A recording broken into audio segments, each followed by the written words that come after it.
This is Steve Ridgel, and I just read an article where the University of Liverpool came out with a study that said cats show psychopathic tendencies. Well, of course they do. Anyone that's been around animals. Well, you know, I don't know that every cat's psychopathic, but I tell you what, I've seen some that I've wondered about. I mean, you know the old joke. You bring a dog his food and he says, wow, this person feeds me, they must be a king. You bring a cat food and they say, wow, this person feeds me, I must be the queen. So, you know, who knows?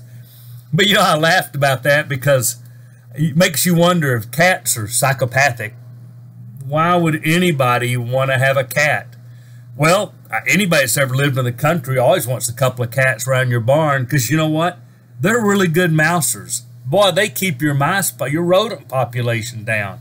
And if you're going to be on a ranch and you're going to have feed, you're going to have mice. And, well, cats help that. And actually, after I started thinking about it, I know a few people who I don't think are psychotic, but they like cats.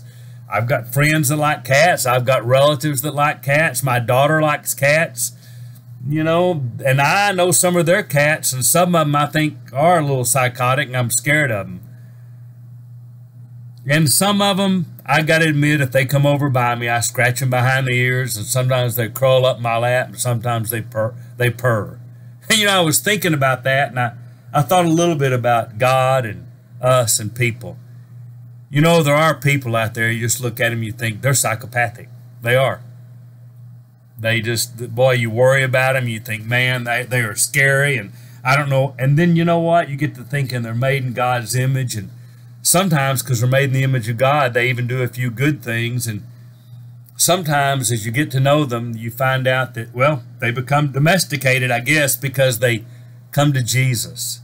And, you know, like all of us who have come to Jesus, it makes our bad tendencies better. It makes our good tendencies better. We become better people because we follow Jesus. The things we do that are hurtful, we try to stop doing. We treat people better. And I think sometimes that some people know how to domesticate cats, and they are good pets for them. And you know, everybody doesn't have to like the same thing, and I'm kind of glad there's a variety. And over the years, I've thought back, and man, we've had a lot of different pets, or animals that became like pets. And so when I think through that, I'm kind of glad I read that article. I'm kind of glad I'm not a cat person. I'm 100% in on being a dog person. But it reminds me that God wants to redeem everybody. Everybody. And just because I don't connect with someone doesn't mean that somebody won't. And it always, Jesus died for everybody in my world. And he wants everybody to be saved and to know his son. And when they are, they're part of my family, a little psychotic or not. Just like cats can become part of the family.